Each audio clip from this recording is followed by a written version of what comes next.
अब SC ST reservation में सब कैटेगरी बन सकेगी। सुप्रीम कोर्ट ने कोटा के अंदर कोटा को मंजूरी दी है। 2004 के फैसले को पलट दिया है। हमारे साथ आरजेडी के राष्ट्रीय महासचिव श्याम रजक जी हैं। कैसे देखते हैं इस निर्णय को? देखिए, माननीय सर्वोच्च न्यायालय के निर्णय का हम उस पर कुछ टीका टिप्पणी नहीं कर सकते हैं।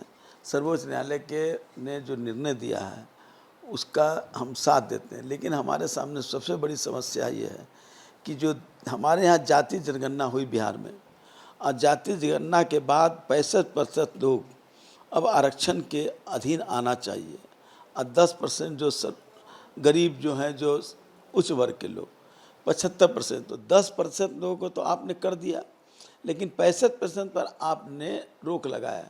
मेरा साफ मानना है, और माननीय मुख्यमंत्री नीतीश कुमार जी ने भी उस समय कहा था कि हम इसको 9वीं अनुसूची में शामिल करेंगे। हमारे नेता तेजस्वी यादव जी ने मांग किया था कि 9वीं अनुसूची में शामिल करो। 9वीं अनुसूची में जारी होने से इस पर किसी तरह का संवैधानिक बंधन नहीं हो पाएगा। इसीलिए सबसे पहले तो 9वीं अनुसूची में शामिल होगा तो सारे लोग आएंगे। आप कोटे के अंदर कोटा दे रहे हैं, बहुत अच्छी बात है, लेकिन जो लोग आरक्षण के हकदार हैं उनको आप अलग कर रहे हैं। तो आप जितने लोग कम हैं उसी में और हिस्सा बढ़ा रहे हैं, लेकिन जो लोग ले रहे हैं फ़ायदा, जो आरक्षित वर्ग के नहीं हैं, वो हमारा ज़्यादा हिस्सा ले रहे हैं। पहले उसकी तो कटौती कीजिए।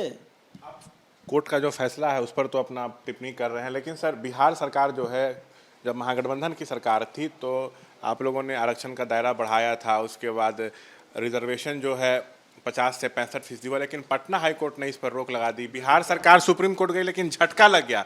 तो क्या लगता है कि ठीक से कोर्ट में बिहार सरकार की तरफ से पक्ष नहीं रखा गया, इसलिए रद्द हो गया? क्या आपको अगर भारतीय जनता पार्टी के साथ इनका गलबहियाँ होने के बाद ये हो गए भारतीय जनता पार्टी के नस्ल के लोग। अब भारतीय जनता पार्टी शुरू से आरक्षण के विरोधी रही है। आरएसएस के समय से 300 सालों का इतिहास, 3000 वर्षों का इतिहास है कि देश में जो गरीब गुरबा है, जो दलित है, जो पिछड़ा है, उसको गुलाम बना करके रखो। और उसी पुंज से, उसी वृक्ष से निकला हुआ ये आरएसएस है, और उसी वृक्ष के जो पत्ते हैं वो हैं भारतीय जनता पार्टी।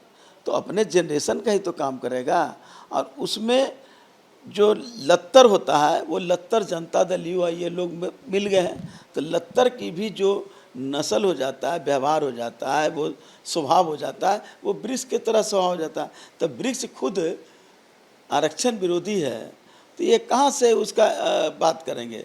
तो हमने उन्हें उसीलिए कहा था, और न्यायालय में इनके जो वकील हैं वो मजबूती से काम रखने का काम नहीं किया, लेकिन नहीं रखने का काम किया वो तो अलग सवाल है। लेकिन आप डबल इंजन की सरकार है, आप भारतीय जनता पार्टी के साथ शेयर कर रहे हैं, तो आप यहाँ की जनता को क्यों मूर्ख बना रहे हैं? आप कहिए आप ताकतवर हैं तो आप कहिए कि 9वीं अनुसूची में शामिल करो, 9वीं अनुसूची में शामिल करा दीजिए, सारी चीज़ें दूर हो जाएगी। लेकिन आप इस पर जोर दे रहे हैं कि कोटा में कोटा हो, कोटा में कोटा भी होना चाहिए, लेकिन जो हमारा कोटा है उस कोटा का लाभ दूसरे लोगों को, अनारक्षित वर्ग को हो, तो ये तो न्याय नहीं है। सुप्रीम कोर्ट से तो बिहार सरकार को झटका लग गया। बिहार सरकार महागठबंधन की जब सरकार थी तो जातीय गणना हुई, आरक्षण का दायरा बढ़ा, लेकिन 65% आरक्षण पे हाईकोर्ट ने रोक लगा दी। बिहार सरकार को अब सुप्रीम कोर्ट से भी झटका लग गया। तो अब रास्ता क्या बचता? आप लोग तो भले मांग कर रहे हैं कि 9वीं अनुसूची में डाला जाए। 9वीं अनुसूची में लाए बिना कुछ नहीं हो सकता। आपको याद कीजिए 2 अप्रैल 11 में जब अनुसूचित जाति अत्याचार अधिनियम को ख़त्म करने का काम किया गया था, पूरी देश की दलित समाज हम लोग सदन से सड़क को ईंट से ईंट बजाने का काम किए थे। बाद में 9वीं अनुसूची में आई, और वो जो धारा थी जो ख़त्म किया था न्यायपालिका ने, तो उसको ख़त्म नहीं हुआ, वो रह गया। तो उसी तरह से आज जो स्थितियाँ हुई, पूरा रिपोर्ट लिया गया, पूरी जांच की गई, पूरी सर्वेक्षण हुआ। सर्वेक्षण के बाद पता चला कि 65% लोग आज भी आरक्षण के लायक हैं, इनको आरक्षण मिलना चाहिए। या उनको जो गरीब गुरबा हैं, ये सबसे नीचे पैदान पर हैं, SC ST OBC में, गरीबों में भी। तो इसके लिए तेजस्वी जी की मांग पर नीतीश कुमार जी के साथ जब सरकार थी बनी, तो इस मांग के आधार पर यहाँ पर विधानसभा से पारित हुआ सर्वेक्षण हुआ, सर्वेक्षण होने के बाद आ गया, अब उनको आरक्षण भी दिया गया, लेकिन माननीय उच्च न्यायालय ने इसको खारिज कर दिया। तो मेरा ये मानना है कि सरकार ने बहुत मजबूती से अपने पक्ष को नहीं रखा और सुप्रीम कोर्ट भी बार बार वकालत कर रहे हैं कि सुप्रीम कोर्ट में हम जा रहे हैं। ये मत समझाइए, जनता मूर्ख नहीं है, जनता अब समझदार हो गई है।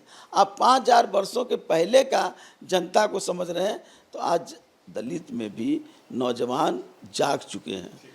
इसलिए नॉमिनल सूची में शामिल करिए, नहीं तो अपने बारे में कहिए कि हम उसी भारतीय जनता पार्टी आरएसएस के वृक्ष के लत्तर बने हुए हैं और हमारे अंदर भी वही संस्कार आ गया है जो उस आरक्षण विरोधी वृक्ष रूपी जो भारतीय जनता पार्टी आरएसएस है उसी के लत्तर लग गए हैं, और लत्तर हो गए हैं तो फिर हम कुछ कर नहीं सकते। तो ये थे बातचीत करते हुए तमाम मसलों पर आरजेडी के राष्ट्रीय महासचिव और वरिष्ठ नेता श्याम रजक। कैमरा पर्सन शैलेश के साथ शशांक कुमार, एबीपी न्यूज़ पटना।